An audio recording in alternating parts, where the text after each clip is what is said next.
Oi, oi, oi, eu sou Thiago França e esse é o Sabe Som.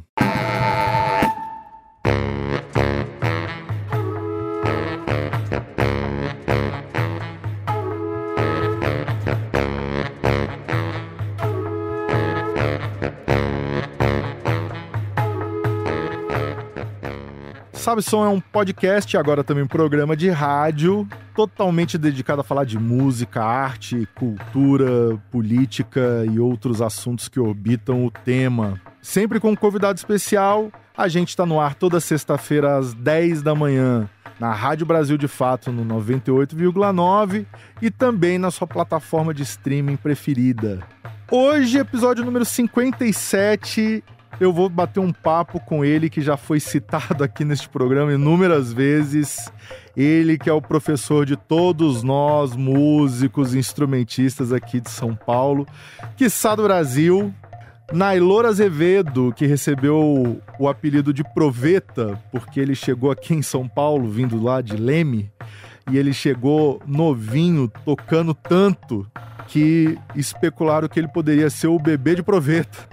Então, esse papo com um dos músicos mais geniais que o Brasil já produziu, ele que de verdade é professor de muita gente, um papo onde vocês vão ver como é possível falar de música falando de muitas outras coisas. Naylor Azevedo, Proveta. Antes de mais nada, para começar, eu tenho que apresentar a vocês aqui esta pessoa que salvou a minha vida algumas vezes.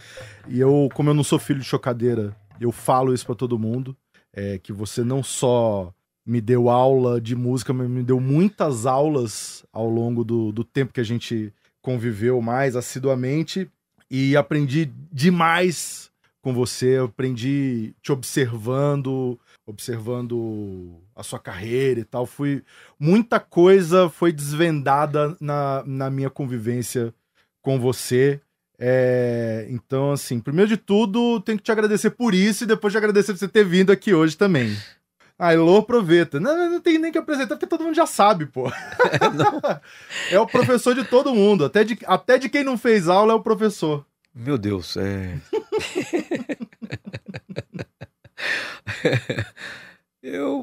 Olha só, Thiago, a gente tem que agradecer todo dia, né? Eu acho que quando você nasce dentro desse lugar que a gente conhece, que é o lugar que cuida da identidade das pessoas, né?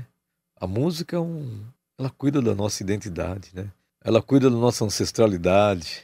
Eu acho que ela traz você, assim, de forma clara pro lado de fora, assim, sabe?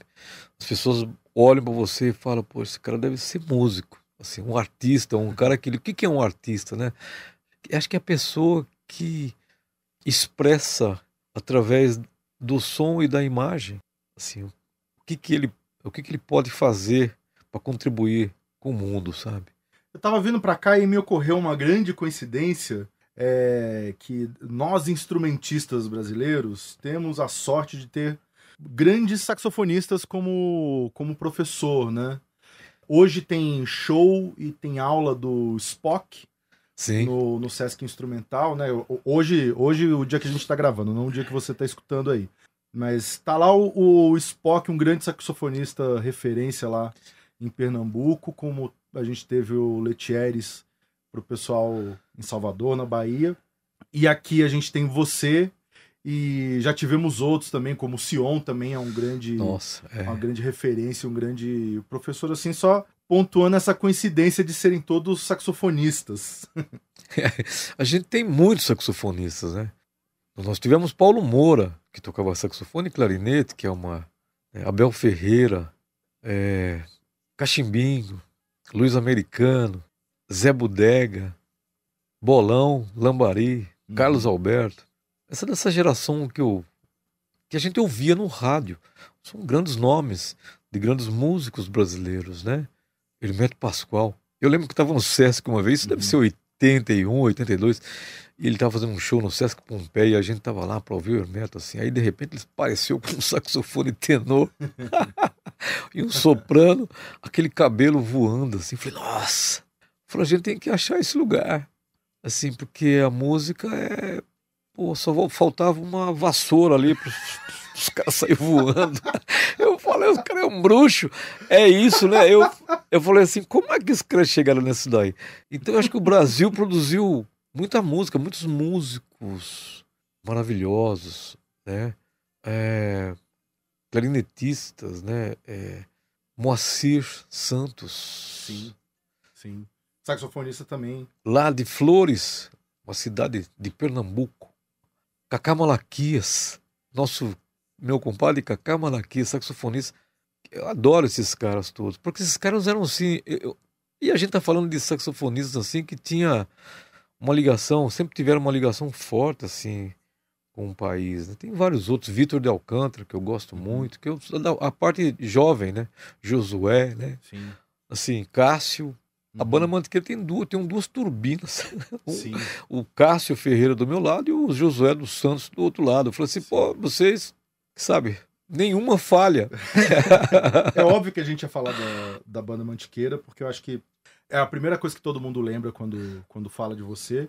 E eu comecei a estudar saxofone, eu tinha 10 para 11 anos, já morando aqui em São Paulo, né? Isso em 1990. E comecei pelos clássicos todos, que era até tinha uma certa facilidade de acesso, de você encontrar disco, CD e tal. Charlie Parker, Dexter Gordon, uma outra coisa do Coltrane, do Sonny Rollins. E teve um evento aqui em São Paulo, em 96, que para mim foi extremamente importante, que foi o show do Joey Henderson no Bourbon Street. Quando o Joey Henderson gravou aquele disco Double Rainbow, que eram as músicas do Tom Jobim e tal. E metade do disco foi gravado com uma banda brasileira e a outra com uma banda gringa. E aí eu assisti esse show aqui no Bourbon. O show foi em 96. Até tinha uma história que era pro Jobim ter gravado o disco, e aí ele foi na época que ele adoeceu, e logo depois ele morreu. Então ele veio fazer o show aqui, e eu fui no Bourbon assistir e tal. E assim, eu acho que foi um dos primeiros eventos, primeiras coisas assim, aquele momento surreal da vida, assim, você fala assim, meu Deus do céu, o que tá acontecendo? Né, essas figuras assim que são mitológicas, assim, né? Você vê o Joey Henderson e tal. E aí depois, a segunda vez que isso aconteceu na minha vida foi lá no Supremo, numa noite lá de terça-feira, assistindo a banda Mantiqueira, ali no porão do Supremo, ali no Oscar Freire. E assim, eu lembro de ter ficado muito espantado de perceber, porque eu não conhecia tão bem, não tinha tanta informação, e aí cheguei lá quase de paraquedas, assim, porque o cara que me dava aula na época, o Silvio De Pieri, ele falou, vai lá, você mora lá perto lá do Supremo, vai lá ver a Mantiqueira. E aí aquilo ali pra mim, assim, era do mesmo tamanho. Foi uma coisa assim tão poderosa, ainda mais lá, né, que era pequenininho, teto baixo, a hora que começava a tocar, a hora que entrava todo mundo, era aquele som, aquela sonzeira e tal. E assim, parecia pra mim um filme dos Vingadores, assim, da Marvel, assim, era um monte de super-heróis junto, aquela formação. Tá aqui o disquinho da Mantiqueira na mesa aqui, o Aldeia. Isso aqui é a formação original dos Vingadores, ali é o Hulk, o Thor, o Homem de Ferro. Pra mim, você tem noção do tamanho que a Mantiqueira tem? Justamente nisso que você falou, na construção das personas, na construção do que é a nossa percepção de músico, na percepção cultural de nós músicos, especialmente aqui em São Paulo. Você falou você fez um desenho assim que eu acho que ele conclui assim um pensamento que nós, na época, nós morava, veja bem, eu vim lá de Leme, cidade do interior de São Paulo. Meu pai, seu Geraldo Azevedo, tocava clarinete, saxofone, acordeão e teclado. Fazia meus bailes com eles. Já com 9 anos estava fazendo baile. E meu pai era um cara assim, você precisa aprender a improvisar. Mas o que é improvisação? Você vai ter que fazer uma outra melodia. Você não pode tocar com a música o tempo inteiro. Você tem que fazer outras melodias. Fazer uma graça. Você tem que ser um cara que você tem que saber se virar. Assim, se faltar fazer uma introdução pro cantor, curta, você não vai ficar esperando no palco o tempo inteiro, você resolver, tem que ser prático. E aí, tem que fazer uns arranjos. Então eu comecei muito cedo a fazer arranjos, porque eu sou músico de banda, né? Uhum. E a geração da Mantiqueira toda, assim, de músicos de sopros, todos eram em bandas. Então isso fez uma diferença danada, porque assim, todo mundo era muito com o pé na terra. Assim, músico de banda é briguento, ele aprende a sobreviver, porque você toca na chuva, você toca em procissão, você toca em tudo Sim. quanto é lugar, embaixo do sol, embaixo. Então eu acho assim que é um... E o prazer de fazer aquilo, e juntos, essa coisa do coletivo. Sim. Então, assim, o coletivo talvez seja a questão desses vingadores, essas pessoas que brigam. Eles brigam em grupo. Você não faz ideia de como foi essa briga de 32, 33 anos. A banda existe. E a gente de vez em quando se encontra para tocar. E assim, claro que tá todo mundo com... Eu tô com 63, vocês vão fazer 64, o outro 66. E os caras falam assim, pô, mas vocês... E aí, como é que é isso? Eu falei assim, putz... A ideia, claro que ninguém tem a mesma energia, mas assim, aquela ideia de fazer parte, de pertencimento, assim. Tanto é que quando eu fiz esse grupo, foi logo depois que acabou o Piu Piu, tava tocando com o tio, o LF Combo, Laércio de Freitas, Maestro Laércio de Freitas, né? O Urgo no contrabaixo, tinha Lelo Izar na bateria, que tocou na banda Mantiqueira, eu, Nailor Azevedo, Nailor Proveta, né? O Valdir Ferreira, que é trombonista da banda Mantiqueira, e o maestro José Roberto Branco. Olha só. E isso era a primeira vez que toquei isso aí foi em 80. Isso porque a gente já tinha tocado com o Branco na banda Savana. Sim. Que era a primeira formação de 83, 84. 86, 87, a gente estávamos lá com o tio Laércio de Freitas, o maestro. Aí quando acabou aquilo ali, eu falei assim, nossa, e agora? Porque eu senti isso aí, eu falei assim, a gente tá precisando desses lugares pra gente fortalecer o nosso coletivo, a nossa identidade, o nosso Brasil já tinha isso. Bom, quando pintou a ideia de fazer a banda Mantiqueira, eu falei assim, pô, já tem o meu querido Cacá Malaquias, já morávamos juntos, sim. O Valmir Gil, meu compadre Valmir Gil, trompetista, Tennyson Rufino de Caldas, que era o primeiro trompete, o Baldo Versolato, que era o baritonista, morava lá, depois ele mudou. E foi chegando gente. E as gravações, nos encontrávamos com o Naor Gomes de Oliveira, que é o primeiro, que também depois veio a fazer parte. Também a gente encontrava com o François nas gravações. Era um time assim, e resolvia tudo. Sim. Falei, pô, esses caras começou com uma banda pequena, 3 trompetes, 2 trombones e 4 saxofones. Tá assim até hoje. Isso é uma banda pequena. Isso é um luxo. Pô, e aí, eu falei assim, sabe de uma coisa? Eu via já assim umas notícias assim, isso tô falando em 87, 88, eu vinha assim, ó, desmatamento, o mico-leão tá começando a sumir, as baleias, não sei o que lá. Eu falei, nossa. Eu falei assim, eu preciso colocar um nome verde nessa banda. E eu falei assim, não tem mais do que Mantiqueira, que é uma homenagem ao primeiro povo daqui desse lugar, que eram os indígenas, assim, é o lugar onde que assim, o cara falou assim, a gente colocou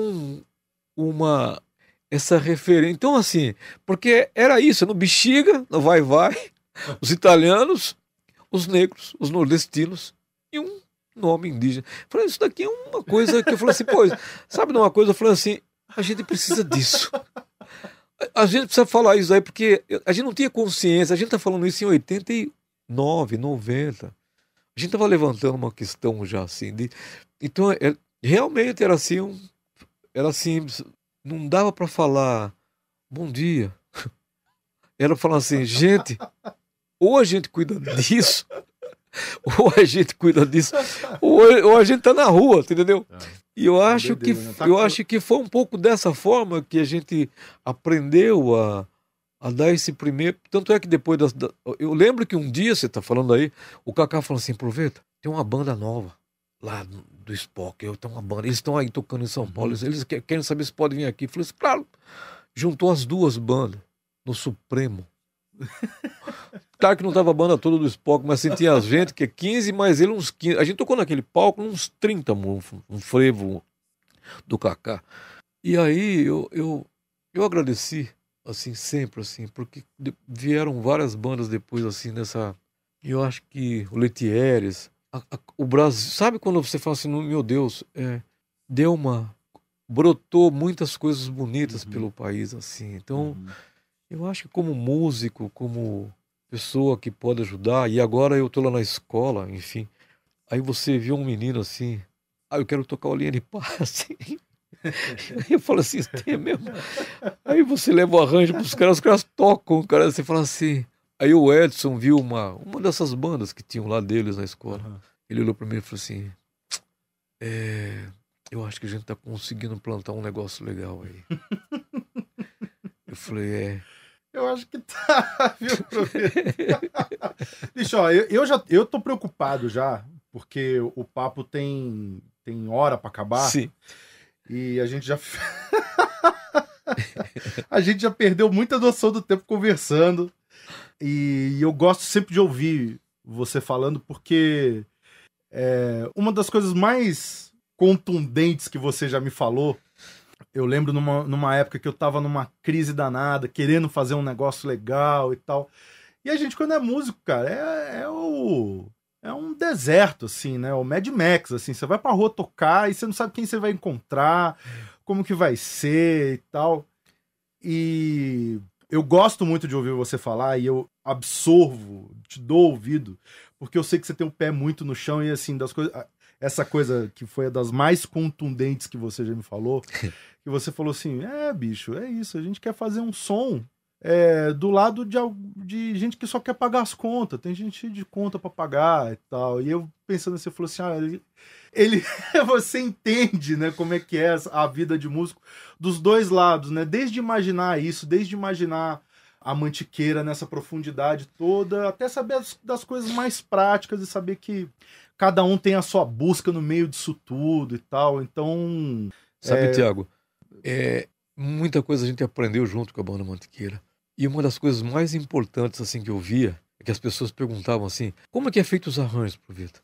Eu falei, sabe, cada amigo desse vem aqui para se encontrar com ele. Assim, você sai para tocar, todo mundo tá se encontrando consigo mesmo, assim, sabe? Você tá se descobrindo ali sempre. Então, assim, durante o dia ele pagou tudo. Ele fez tudo o que ele tinha que fazer. E aquele lugar, aquele momento lá, era o lugar dele estar junto com o outro para ver as descobertas de cada um. Então, assim, isso é um estado de compreensão, porque te coloca, assim, quase adivinhar como que você tem que escrever pro Jericó, como que você escreve pro Kaká. É um arranjo, a gente vira alfaiate, entendeu? Sim. Você escreve as medidas da pessoa, porque ela precisa de conforto na vida dela. Mas tem uma questão, porque eu já ouvi muita gente falar isso. Eu vi pouca gente fazer como você faz. Porque eu lembro, e essa época aqui, né, que eu acompanhei muito, assisti muito a Mantiqueira ali no começo dos anos 2000, era muito nítido, ficava assim, ó, tava posto na mesa, quando você falava, essa é a música tal, arranjo tal, vai solar o Jericó, vai solar o Kaká, depois quando solava o Vitor Alcântara, e como cada caminhozinho desse era construído para justamente a pessoa, cada um dos músicos aparecer ali de um jeito que você fala assim, tá, esse é o Kaká, esse é o Vitor, esse é o Baldo, que depois também, aí já abrindo um parênteses aqui, mais pra frente entrou o Vinícius Dorim. Sim. Que, aliás, que grande falta faz. Muita falta. O Vinícius, mas assim, essa formação clássica da Mantiqueira, assim, eu acho que foi a formação que me ensinou isso tudo. Sobre o coletivo, sobre as individualidades dentro do coletivo. Era aula ali. Ali, pra mim, era aula o tempo inteiro. E você sabe isso que você tá falando, a gente aprende, sabe como? Porque a gente também tocava arranjo de outras pessoas, arranjo do Tio, arranjo do Nelson Aires. A gente tocava muito, assim, coisas que as pessoas escreviam pra gente, né? E você... são coisas legais. Agora, trabalhando, muitas vezes você trabalhando em outros lugares, do dia a dia, assim, esse talvez fosse o maior exemplo pra gente. A gente ia tocar um negócio e a gente sabia que aquilo ali era um trabalho. Você estava pagando uma conta, fazendo aquelas coisas todas, e você estava tocando ali. A diferença é que você toca aquilo e você fala assim, pô, tá legal. Você procura você ali e você não está lá naquela partitura, né? O cara que escreve, ele coloca você na partitura. O cara, ele precisa ter esse carinho. Então você está escrevendo aqui, abre uma tela e você vê o Jericó. Você fala assim, nossa, Jericó ele é romântico, é um cara que um cara que tem paixão pela vida, né? Aí, se o cara coloca 9, 11, 13 para ele fala assim, não, não, meu filho, faz até a 7, mas eu tô... Ele com uma dominante normal, ele fazia coisas lindas. Ele não precisava de muito enfeite. Então, agora quando chegava o Vinícius, aí você tem um solo que ele faz, que a gente nunca vai esquecer. No Aerygin, aquela música do Sonny Rollins, chama Aerygin, que eu fiz um arranjo na época, pensando assim, Gil, pô, bicho, isso daí tô falando há quase 30 anos atrás. Falou, vou fazer um arranjo aqui, meio salsa, samba, misturado aqui, que é a nossa onda. Sonny Rollins, música do Sonny Rollins. Pô, legal, hein, bicho? Como é que é? Eu falei assim, pô, esse tem que ser o solista era o Gil, eu e acho que era não sei se era o Kaká ou o Vitor. O Vitor. Era o Vitor. O Vitor. Entrou. Aí, quando o Vinícius entrou, que o Vitor saiu, foi impressionante, assim. Eu falei, não, parece que... Eu falei, nossa, a música era... Tava esperando ele. Tava esperando ele, porque assim, ele fez um solo, e todo mundo sempre solou bem essa música, assim. Mas o Vinícius Dorim, fez um solo no disco. Eu falei assim, putz, isso daí é exemplo pro resto da vida, para todos nós, assim. Assim, o que ele fazia. Coisas assim, da natureza, sabe? Então eu acho que foi importante a banda nesse sentido, assim, de cada um. Não tinha um padrão de banda, uma banda que toca um padrão, assim. A gente não podia ter isso, né? Porque nunca era o homem que tava... Sabe por quê? Porque eu toquei em banda de música, de coreto. E o Tilim, nosso bombardinista, chegava com o bombardino embaixo do braço, não tinha estojo. Então, você já viu um músico de banda chegando? É bonito. Porque assim, você fala assim, um é pedreiro, outro vendia alface durante o dia, a verdura, o outro era sapateiro, o outro era funcionário público na estação, no trem. Então assim, o músico era isso. E a banda você encontrava com uns caras que não estudaram para tocar. Eu não sei como é que esses caras aprenderam. Até hoje eu fico lembrando da banda. Então, assim, encontrar esse músico, escrever para esse cara, assim, esse cara que é músico, assim, porque esse cara vai conseguir tocar de um jeito que você fala, pô, ele não vai explicar, ele não vai chegar a explicar, ele pega, ele sente e toca. É um negócio maluco. Então, acho que a gente conseguiu na banda, nos lugares que a gente trabalha até hoje, levar as coisas para esse músico, esse cara que chega para tocar. Sim. Ele não é um homem treinado para fazer um padrão. Não, assim, o Tilim, eu nunca vou esquecer do solo que ele fazia num dobrado, chamava Jardinópolis. Um dobrado muito bonito de banda e que tinha um solo de bombardino em alguma hora. Pô, parava tudo, toda a banda toda parava, ficava só as trompas, tuba, percussão e o solo do Tilim.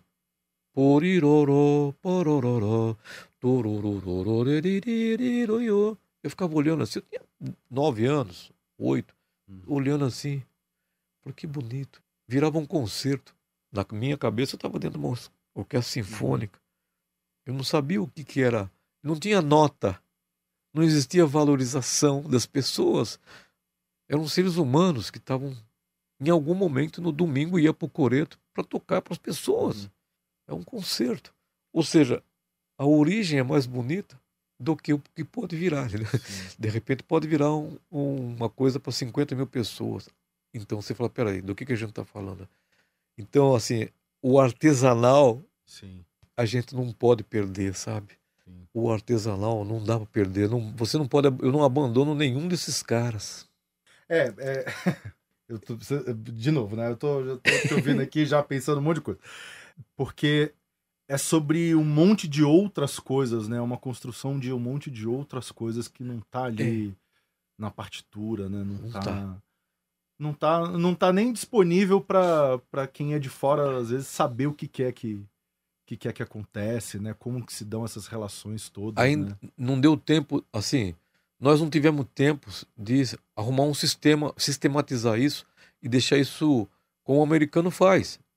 Tudo hoje é muito prático, muito pronto, muito mecânico, você treina as pessoas para fazer aquilo.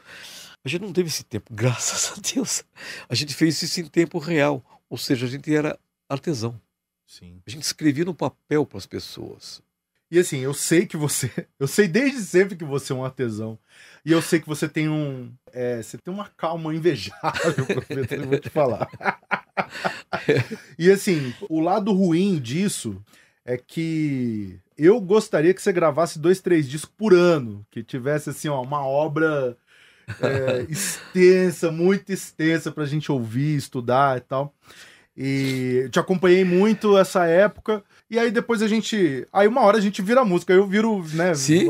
Cada um vai pra estrada. E depois que a gente vai pra estrada, cada um começa a fazer o seu. E vai cada um pra um caminho e tal. Mas pra mim foi uma surpresa muito boa durante a pandemia, né? Você tá em casa e tal. E aí eu fui ouvir disco. E especialmente esse disco aqui, o Aldeia, é um dos que tá ali na gavetinha da memória afetiva e tal. Fui lá ouvir e falei, pô, mas deixa eu dar uma procurada aqui nas coisas do Proveta. E aí encontrei lá uns discos seus que eu não sabia que você tinha gravado, o Brasileiro Saxofone. E... Tem assim, o 1 e tem o 2. Né, volume 1 e 2. Para o meu deleite, exatamente como eu gostaria que você tivesse feito, assim, um disco de saxofone mostrando o saxofone. Eu ouvi aquilo ali e falei assim, cara, isso aqui é a aula do Proveta. Mostrando, né? E aí uma surpresa muito grande que foi ouvir você tocando tenor, que eu nunca tinha escutado. Pois é, aliás, um tenor que meu pai comprou para mim, vendeu um terreno na época, sim, 1970. O Mazuca, maestro Silvio Mazuca, eu fui chamado porque ele precisava de um tenorista e um dos músicos trompetistas dele era de Leme. Sebastião Gilberto, Butina, primeiro trompete de São Paulo. Aliás, São Paulo sempre teve assim uns caras assim que... O primeiro trompetista foi o Butina de Leme. O primeiro clarinetista, eu não sei acho que o primeiro clarinetista da Orquestra Municipal é de Leme também. Chama Tiago Nagel. Olha só. Já fui pescar com ele, já. Tiago faz cerveja, faz cachaça e toca clarinete muito. E lá de Leme também. Aí eu falei, nossa, e eu que venho nessa coisa da música brasileira. Aliás, dia de 3 de agosto até 9 de agosto, nós teremos um festival de choro lá em Leme. Olha aí, que maravilha. Com o pessoal lá do Rio de Janeiro. Maurício Carrilho, aquela patota de choro lá que é da pesada. Sim. E esses caras me chamaram para fazer o Brasileiro Saxofone. Sim. Vamos fazer um Brasileiro Saxofone? Vamos. Era para ser 4, 5 pessoas. Aí eu falei assim, pô, mas eu vou escrever uns arranjos aqui também. Sim. Mas não tem dinheiro para isso. Falei, não, mas a gente vai fazer assim. Chegou a 40.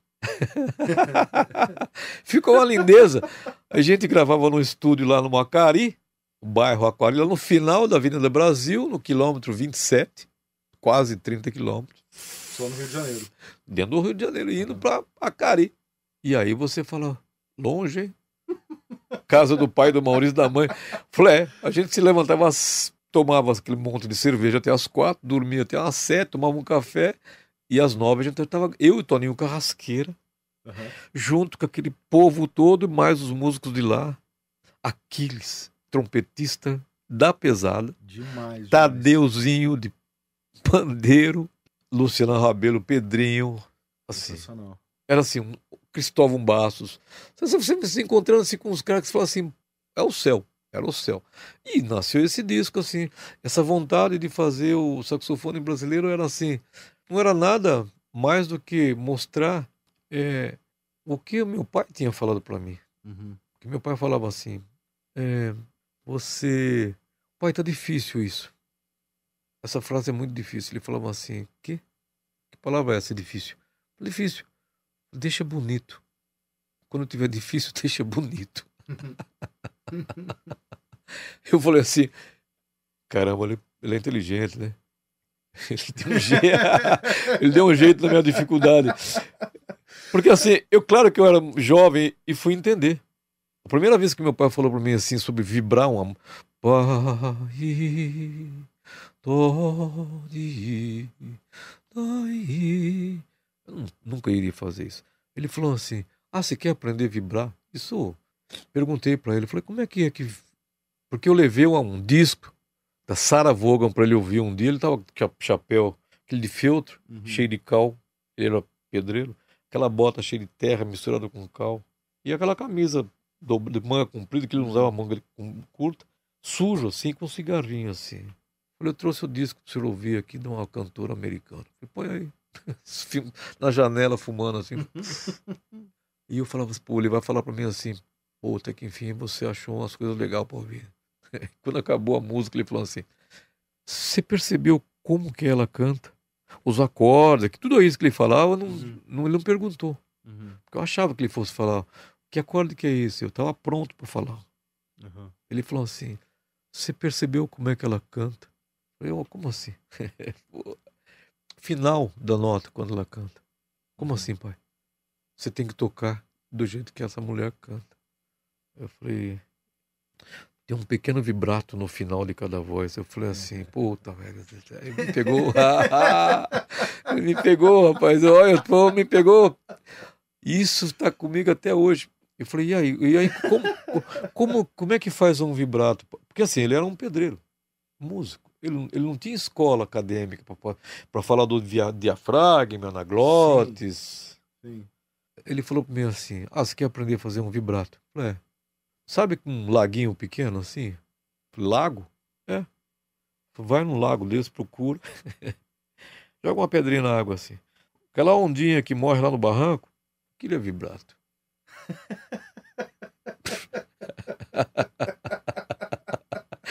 Matou a charada. A imagem você não esquece. Ah.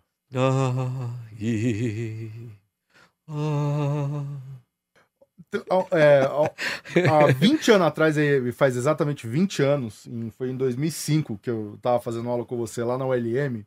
Nossa.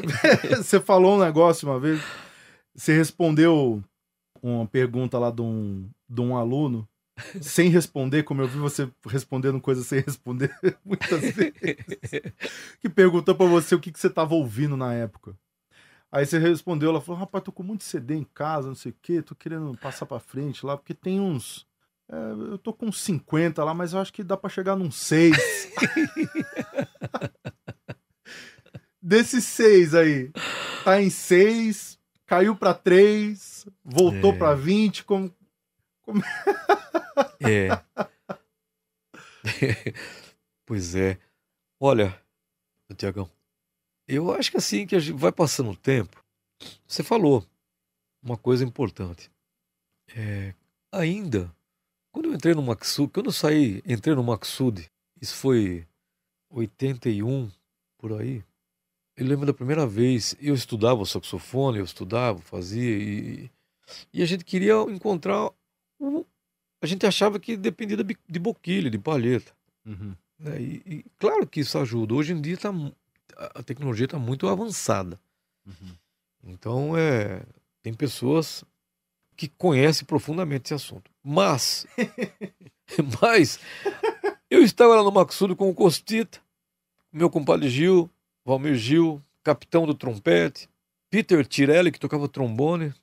Eu tinha 21 para 22 anos. E um dia o Costita falou assim: "Olha, semana que vem nós teremos..." Toda hora tinha músicos assim, convidados da pesada. Tinha Márcio Montarroz, Paulo Moura, Paquito, Gonzalo Gubalcaba tocou. Acho que, não sei se nessa época ele tocou, acho que ele não, ele foi em outro lugar. Mas assim, Miúcha, Francis Raim, olha os caras que iam no Maxud, que a gente acompanhava. Aí um dia chegou Benny Carter. Benny Carter tocava saxofone alto, lindo. Aí a gente parava pra ficar ouvindo, boquilhinha fechada, e de vez em quando pegava um trompete e tocava o trompete. Aí eu falei assim, pro Cacá, acho que nessa época tocava lá. Eu falei assim pra ele assim: "Cacá, o nosso som tá... a gente tá pensando uma coisa, mas ele tá tocando outra. O sentimento dele está no som. o sentimento, ele conseguiu colocar o sentimento dele no som. Que eram como fazer isso, né? Porque você pode soprar um negócio, mas sair uma nota só. Mas você fala assim, pode só virar um megafone, né? Para avisar que está acontecendo um incêndio, entendeu? Ou não, ou outra coisa, né? E aí o seu sentimento, ele não chega nem na saída, na porta, né? E como esse cara faz isso, né? Como é que esse cara faz isso? E a gente ficava levantando essas questões todas. Quer dizer, então ele foi a primeira referência de que eu senti que era ele que estava tocando. Uhum. Porque eu cansei de ver muitos músicos tocando um instrumento tecnicamente perfeito. Uhum. Mas assim, que me desse assim uma nota e falasse assim, isso é muito difícil. O Benny Carter fez isso. O Abel Ferreira fez isso muito bem. Uhum. Lá de Coromandel. O Paquito fazia isso, faz isso. Um homem livre, ele não tem um padrão de esse é o som do saxofone, esse é... Então, eu acho que vai chegando uma idade que você procura a pessoa que encontrou com ela. Lembra do Dexter Gordon? Muito. Muito. O Dexter Gordon, quando ele chegou, Ouvi muito. Phil Woods, esses caras tocavam de um jeito assim que você fala assim, Quintessence. Popó iri tirororo irá tororororiri toriri papuriri tuti. Quincy Jones. Aí eu via aquilo ali e tocava junto com ele no alto. Uhum. Eu falava assim, nossa, esses caras sentem o mundo no instrumento. Então assim, sobra esses caras, ainda tá lá atrás. Ainda tá lá atrás. Eu juro que eu ouço todo mundo assim.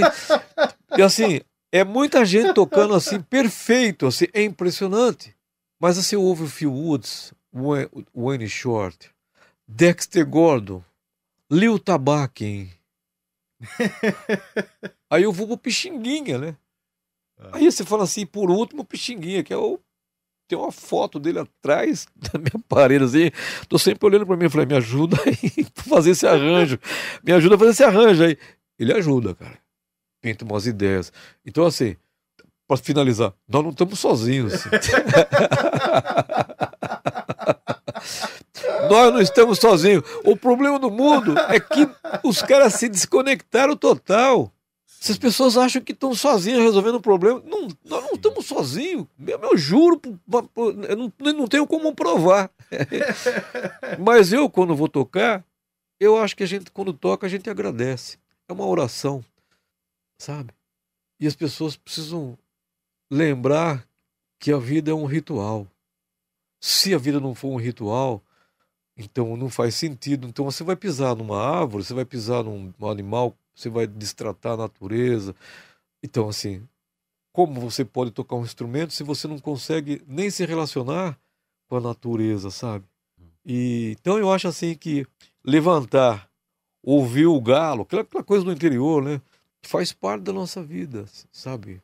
Olhar para essas coisas. Ou seja, a contemplação.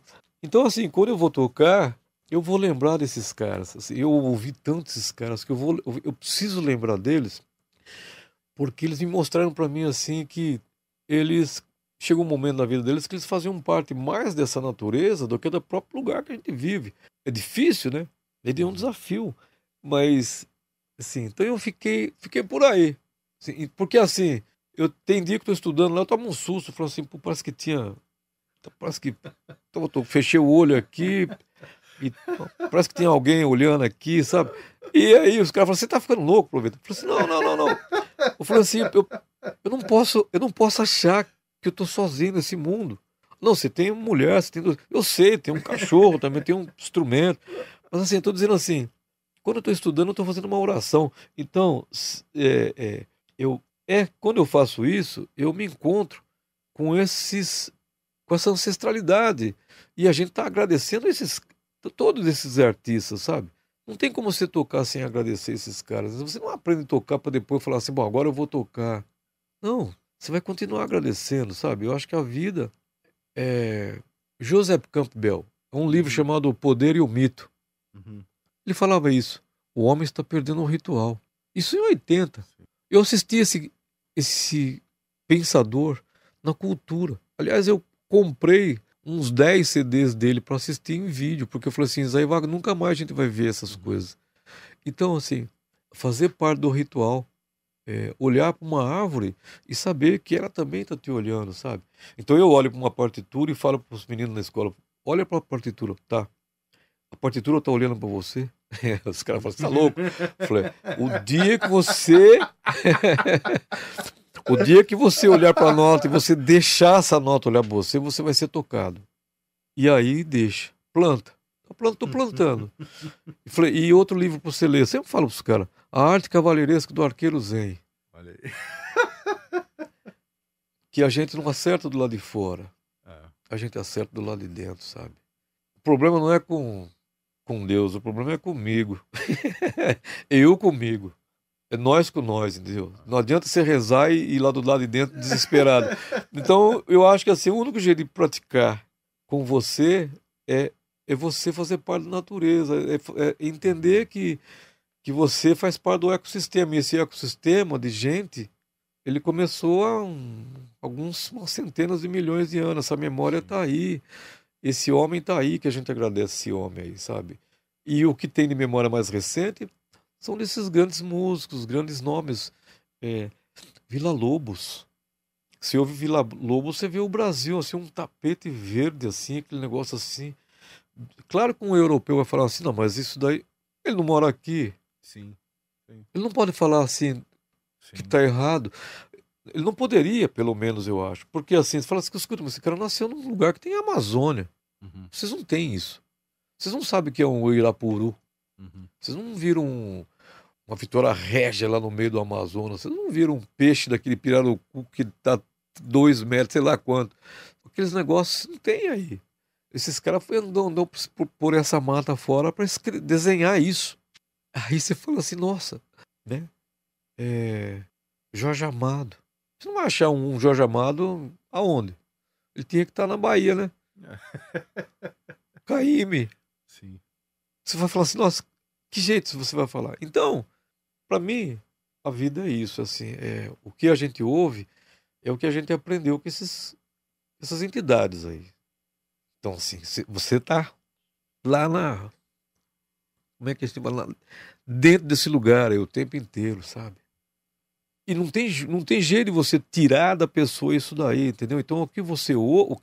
Pô, eu ouvi tanto saxofonista. Michael Brecker, que é um cara que assustou todo mundo com um negócio chamado Cityscape. Cityscape. Klaus Orgman fez o arranjo. Demorou 3 meses para me fazer a partitura à mão.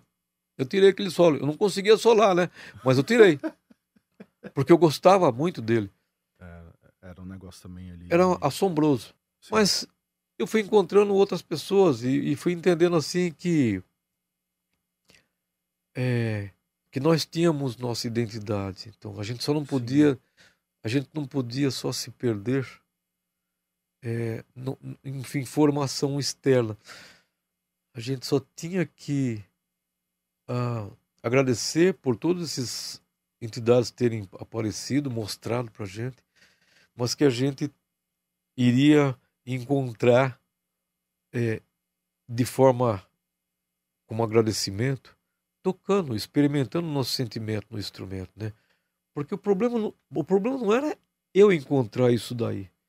O problema era quando você via um menino de 10 anos chegar em você e falava assim, eu quero tocar.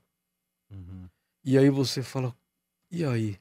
Tem 2 caminhos, né? Eu posso treinar ele para ele acertar as notas do lado de fora, todas. Mas como é que eu faço para ele acertar as notas dentro dele? Assim, isso não depende mais de mim, sabe? Aí... Essa pergunta é uma pergunta retórica, né? Porque você sabe como e você acerta faz muito tempo. E não tem... Eu acho que não tem ninguém aqui que não passou por essa... que não foi pela escola presencial ali da ULM, hoje lá no Ibirapuera, que já tem quase 20 anos que você tá dando aula lá. 20 anos. Mas quem dá aula de saxofone lá é fantástico. Foi te vendo tocar, né? Que todo mundo aprende até hoje, né? Tudo isso aí. Mas tem um professor de saxofone atualmente lá, ele já faz anos que tá lá, que chama Douglas Braga. Ele toca música clássica de uma forma incrível, assim, a beleza que é ele tocando o saxofone, que ele é musical, ele não é um técnico, ele não acerta o lado de fora só, ele acerta. A gente sente quando a pessoa acerta o lado de dentro, né? Você fala, puxa, tá fácil para ele tocar. Primeira coisa assim, meu pai estava certo. O cara que tá te ouvindo não tem que ter problema nenhum, sabe? O meu pai falava assim, o cara que tá te ouvindo não tem responsabilidade nenhuma. Deixa fácil para ele, deixa bonito. Sim. Mas tá difícil, pai. Ele não tem nada a ver com o seu problema. Deixa bonito para ele. É isso daí que é o objetivo final. Você... Isso é uma coisa interessante, né? Porque eu acho que uma das coisas que você falou aí, né? São Paulo, né? Tem essa coisa de ser o caldeirão cultural e não sei o quê, e a gente vê cada vez mais que São Paulo é feito por muita gente que não nasceu aqui, né? As características, né? O som de São Paulo é feito por um monte de gente que não nasceu aqui e tal. E aí, eu quero ver se eu consigo colocar os assuntos aqui que eu queria falar com você, meio que num comentário só aqui, que é o seguinte: o sopro, né? Os instrumentistas de sopro, eles são a grande referência aqui em São Paulo, né? Aqui no sudeste do Brasil e tal. Todo mundo que passou pela Mantiqueira. Ao mesmo tempo é um pessoal que veio, né, como você disse, que vem do interior, que vem de banda de música, num contexto ali de... né, as bandas eram ligadas ao exército, num contexto de final de ditadura, com o exército ainda mantendo viva essa cultura de tocar. E ao mesmo tempo que vem do exército, vem também de uma coisa muito comunitária, porque era isso, era tocar domingo no Coreto e tal. E aí essas pessoas chegam em São Paulo e começam a fazer o som aqui. E São Paulo, uma coisa que eu sinto falta um pouco hoje, quando eu cresci aqui, voltei para Belo Horizonte, voltei para cá, né? Tem 20 anos já que eu voltei para cá. E São Paulo sempre foi um pouco a terra do lugar para você ir ver as pessoas tocarem, né? E tinha aquela coisa assim, pô, tem que ir ver o Proveta tocando com a Mantiqueira, tem que ir ver o Arismar tocando, tem que ir ver o Alessandro Penese no Aldo Borogodó, tinha que ver o Faísca tocando no Sanja. O Ale Ribeiro, né? Que são os clarinetistas novos que apareceram, assim, que tem muito clarinetista bom agora, né? Sabe? E ao mesmo tempo tem essa ligação com o interior, e o interior mudou muito, né? O interior tá mudado um pouco. Hoje. Não tá? Mudou. Eu acho que as pessoas, no mundo todo, eu acho que as pessoas perderam, mas as pessoas perderam a gratidão, eles perderam justamente o ritual, né? Eu acho que a música tem essa parceria aí, ela pode ajudar, né, a reformular, né? Mas São Paulo, eu acho que São Paulo sempre foi um lugar onde as pessoas... Acho que pelo fato de não ser uma cidade que veio, assim, de uma forma culturalmente falando, muito diferente do Rio de Janeiro. O Rio de Janeiro, por exemplo. Sim. É impressionante a história do Rio de Janeiro. Sim. Eu, desde cedo, o que você ouvia? Os músicos que moravam todos no Rio de Janeiro. Sim. Eles saíam de lá da Bahia, saíam de Belo Horizonte, saíam de lá de João Pernambuco. De onde que ele saiu, né? Os caras iam embora para o Rio de Janeiro. Uhum. Todos eles foram para o Rio de Janeiro. Então foi um lugar tremendamente musical. Claro que o Pixinguinha nasceu lá. Sim. E aí você fala assim, eles vão falar assim, não, eu acredito assim que em cima do Rio de Janeiro tem um portal e desce muita gente, vai estar lá. O Pixinguinha estava lá, assim, tipo, transitando. E aí você fala assim, o que esses caras fizeram? Fizeram uma coisa bonita, assim, que a gente não viu aqui. A gente tinha, assim, a Dona Irã, tinha umas figuras aqui, mas a gente não tinha tanto. São Paulo nunca foi, assim, um lugar, assim, vamos dizer assim, que tivesse aquele calor que tem lá, né? É diferente até a nossa... Não, naturalmente são duas cidades muito diferentes, né? Então eu acho que pelo fato de São Paulo não ter toda essa forma como ela teve que aprender a se reorganizar. Também ela começou a olhar assim que as pessoas que vinham do interior foram as pessoas que foram do interior também para o Rio de Janeiro. Uhum. Sim. E menos para São Paulo. Sim. você vê que a gente saiu do interior, quando chega aqui, você fala assim, bom, como é que faz para fazer parte disso? Eu tenho que fazer um coreto aqui em São Paulo. A Mantiqueira foi meu primeiro coreto. Depois de 10 anos morando aqui, eu precisava arrumar um lugar para me instalar. E a banda Mantiqueira foi o nosso coreto, quer dizer, eu trouxe com músicos de banda, né? Então, só para fazer esse descritivo aí do que São Paulo, para mim, assim, nessa mistura, para mim foi muito importante, porque foi desafiador. E eu aprendi assim, engraçado. Eu tocava mais choro com meu pai em Leme do que em São Paulo quando eu cheguei aqui. Uhum. Quando eu cheguei aqui em 80, era assim, tipo, é jazz. Uhum. Pá, pá, pá, pá. Então a gente tocava jazz, pá, pá, pá, pá, pá, pá. Aí, mas é isso. Tocar pra caralho ainda é um assunto? Porque uma Não. época era. Não é, né? Não, Não é. não. Tem cara que gosta dessa coisa. Eu vou tocar Sim. pra caramba. Ah, pô, não sei o que lá. Bom, eu acho que a questão tá se tornando uma questão humana. Acho que Sim. cuidar do ser humano é uma questão muito mais evidente E, agora. assim, abrindo um parênteses aqui, não, mas sem assim- e sem querer jogar a bola no mato também, mas Não. eu acho que até hoje em dia, né? Há 20 anos atrás a gente não tinha uma presença feminina tão grande quanto a gente tem na música. E isso mudou o cenário, Mudou. não mudou? A orquestra que eu trabalho, ontem eu fiz um teste, a gente faz um testezinho Uhum. assim pra pessoa entrar. Uma menina apresentou lá, chama Paloma, trompetista. Uhum. Cada naipe da orquestra tem pelo menos 2, 3 mulheres tocando. Negras, brancas. Mas essas mulheres estão lá. E os homens estão lá. E eu sou assim, eu brinco com os caras. Falo, ó, vocês tratam de estudar que as nossas amigas estão... Pode ir. É demais. E aí você fala assim, nós homens... Os boca aberta. Os boca aberta. Eu falei, gente, presta atenção. E as mulheres sempre centradas, né? Sempre centradas. Elas têm assim, uma coisa assim com compromisso. Eu falei, bom...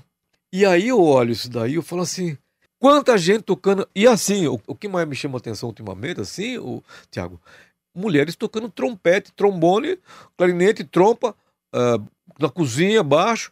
E assim, música popular brasileira, porque antigamente mulheres sim, tocavam sim. assim, orquestra sinfônica, Música clássica. música clássica. Música clássica.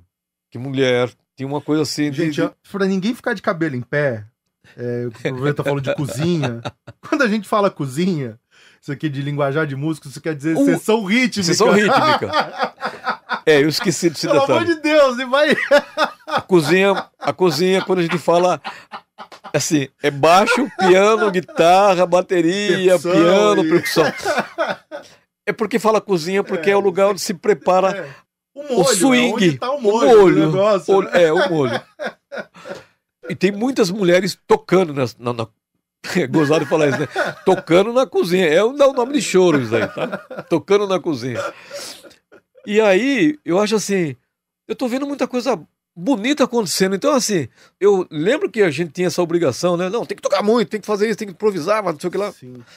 Tudo isso a gente experimentou, fez, mas eu tô curtindo muito, assim, o porquê que você tem que olhar, porque você dá um passo para frente, mas você tem que olhar sempre para quem tá vindo. Colocar essas pessoas, porque você tá fazendo com que essas pessoas se descubram através da música. Porque assim, amanhã depois elas vão precisar de respostas. Uhum. Porque elas também vão fazer perguntas, elas vão levantar questões. Sim. Né? E tem questões que estão se resolvendo paulatinamente aí, sabe? Uhum. Não é assim...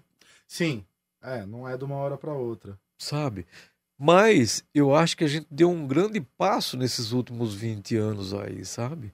Sim. Eu vi nessa escola muita mudança acontecendo, e eu percebia isso daí, eu falei assim, nossa, e é maravilhoso você entender que a gente faz parte desse sistema, ecossistema, Sim. em que todo mundo pode contribuir de forma com as suas qualidades.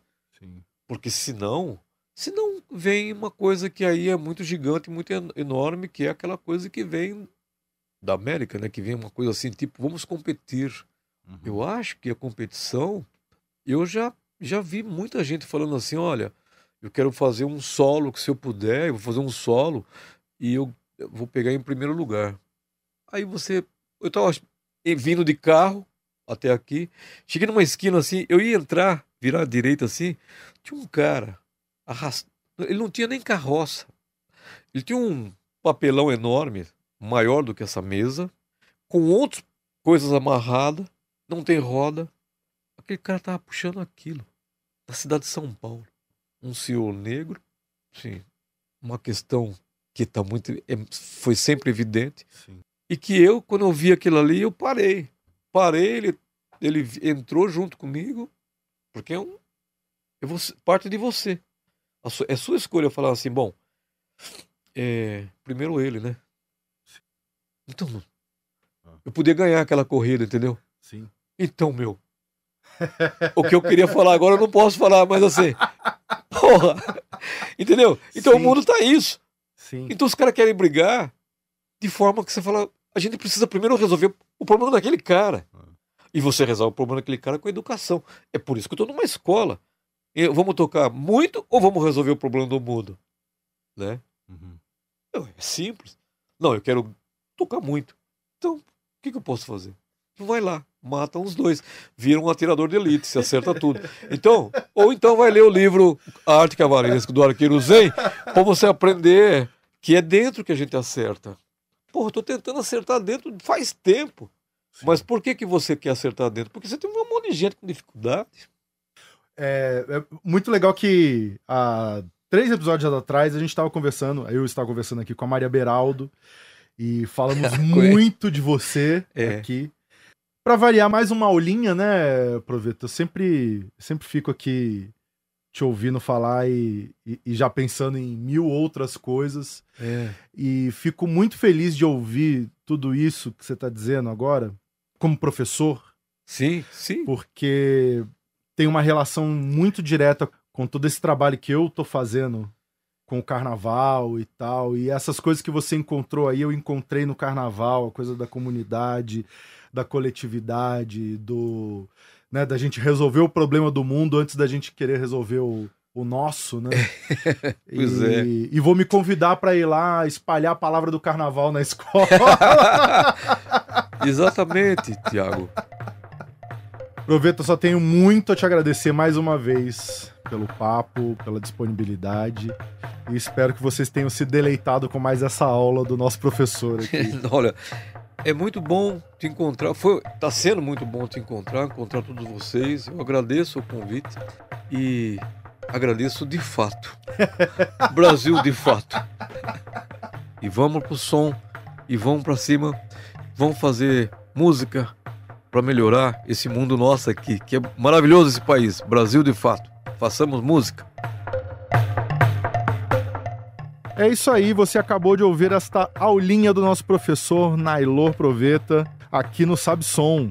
Sabe Som que tem roteiro, trilha e apresentação minha, Thiago França, a direção da Camila Salmásio e a produção da Letícia Holanda. Na operação do switcher, Guilherme Kobayashi e Otávio Oliveira, a técnica de áudio e sonorização do Adilson Oliveira e a identidade visual é do Rafael Canoba. No Brasil de Fato, a coordenação das redes sociais é da Rafaela Cury, a coordenação de rádio e TV da Muniz Ravena e a direção executiva é da Nina Fidelis. Esse episódio, assim como todos os outros, gera uma playlist que tem lá as músicas e artistas que foram citados aqui.